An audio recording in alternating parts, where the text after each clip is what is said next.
Ang main goal ng channel na ito ay maipalaganap ang simpleng paraan ng kaligtasan. Magandang araw sa ating lahat. Muli nating pag-uusapan ngayon ang Trinity na hindi pinaniniwalaan ng ibang relihiyon. May ibang mga relihiyon na hindi naniniwala sa Trinity o iisang Diyos na may tatlong persona. Sila ay naniniwala na ang Diyos Ama lamang ang Diyos, ang iba naman ay naniniwala na ang banal na Espiritu at ang Mesaya ay ang Diyos Ama din, na inihayag ang kanyang sarili bilang Diyos Espiritu, at inihayag ang kanyang sarili bilang Diyos Anak. Pag-uusapan natin ang aklat ni Isaiah kung saan binanggit niya ang Trinity. Kapag pinag-uusapan natin ang tungkol sa Diyos, ginagamit natin ang salitang persona upang ipakita na ang Ama, Anak, at Banal na Espiritu, ang bawat isa, ay may katauhan o personalidad. Ibig sabihin, ang Ama, Anak, at Banal na Espiritu, ang bawat isa ay may talino, damdamin, at may kusa. Anumang nilalang na may katwiran, damdamin, at kalooban, ay maaaring ituring na isang tao o persona. Kaya, ang mga tao ay matatawag nating tao o persona, ngunit gayon din ang mga anghel na nilalang at ang banal na tao. Ang kahulugan ng tao ay hindi maaaring isama ang pisikalidad sa simpleng kadahilanan, na ang mga tao ay hindi nananatili sa pagiging mga tao pagkatapos ng kamatayan. Ang katawan ng isang patay ay naiiwan upang mabulok, ngunit ang kanyang tunay na pagkatao, ang kanyang katauhan, ay mapupunta sa langit o sa impyerno. Ngayon na alam na natin ang ibig sabihin ng persona, punta tayo sa mga talata na nagpapatunay na ang Trinity ay Diyos, lalong-lalo na ang Mesaya, na pinaniniwalaan ng ibang mga relihiyon na isang tao lamang, subalit, siya ay tao at Diyos din. Siya ay tinawag sa Biblia na tao at tinawag din siyang Diyos. Bago tayo pumunta sa ating main topic, magbigay muna tayo ng mga talata na nagsasabi na ang Diyos Ama ay Diyos, ang Diyos Anak, at ang banal na Diyos Espiritu. Umpisahan natin sa Diyos Ama. John chapter 6 verse 27. Huwag kayong magsumikap ng dahil sa pagkaing nasisira, kundi dahil sa pagkaing tumatagal para sa buhay na walang hanggan na ibibigay sa inyo ng Anak ng Tao, sapagkat sa Kanya inilagay ng Diyos Ama ang Kanyang tatak. Ang Mesaya ay Diyos. 1 John chapter 5 verse 20. At alam natin na naparito ang Anak ng Diyos at binigyan niya tayo ng pagkaunawa, upang ating makilala siya na totoo, at tayo'y nasa Kanya na totoo, sa Kanyang Anak ang Mesaya. Ito ang tunay na Diyos, at buhay na walang hanggan. Ang banal na Espiritu ay Diyos. Acts chapter 5 verse 3-4.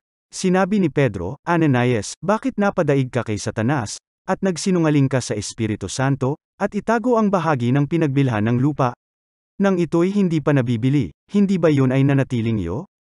At nang maipagbili na, hindi ba nasa iyo ring kapangyarihan? Bakit inisip mo pa ang bagay na ito sa iyong puso? Hindi ka nagsinungaling sa mga tao, kundi sa Diyos. Habang ang lahat ng tatlong miyembro ng Godhead, ang Diyos Ama, Diyos Anak, at ang banal na Diyos Espiritu, ay nagpapakita sa iba't ibang panahon, at sa iba't ibang lugar sa buong kasulatan, sa Isaiah 63, ay magkasama silang lahat. Simula sa verse 7, sinabi ni Isaiah, aking babanggitin ang mga kagandahang loob ng Panginoon at ang mga papuri sa Panginoon, ayon sa lahat na ipinagkaloob sa atin ng Panginoon, at ang dakilang kabutihan sa sangbahayan ni Israel, na kanyang ipinagkaloob sa kanila, ayon sa kanyang mga kaawaan, at ayon sa karamihan ng kanyang kagandahang loob. Sapagkat kanyang sinabi, tunay na sila'y aking bayan, mga anak na hindi magsisinungaling. Kaya't siya ay naging kanilang tagapagligtas.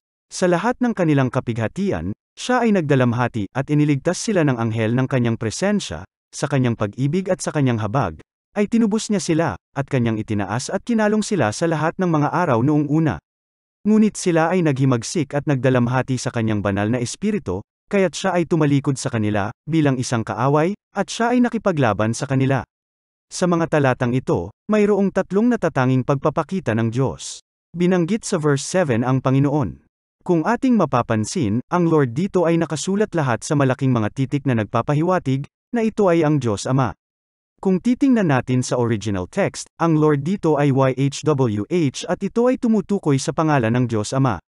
Sa verse 10, ay binanggit naman ang banal na Diyos Espiritu. Ngunit sa pagitan ng mga talatang ito, ay mababasa natin ang tungkol sa isa pang pagpapakita ng isa sa Trinity, ang anghel ng kanyang presensya, o ang anghel ng presensya ni Yahweh, ang Diyos Ama. Habang ang ilang mga iskolar ng Biblia ay itinutumbas ang anghel na ito sa banal na Espiritu, ang iba ay nakikita ito bilang isang malinaw na pagtukoy sa Diyos Anak, dahil ito ay isang natatanging titulo. Bagaman madalas na binabanggit ang mga anghel sa buong Biblia, ito lamang ang lugar kung saan nangyayari ang pariralang anghel ng kanyang presensya. Malamang, na ito ay isang referensya sa Mesaya bago pa siya nagkatawang tao. Walang alinlangan, na ang Mesaya ay nandoon na kasama ng Diyos, bago pa siya bumaba sa lupa, bago pa siya isinilang sa mundong ito. John chapter 1 verse 1-3.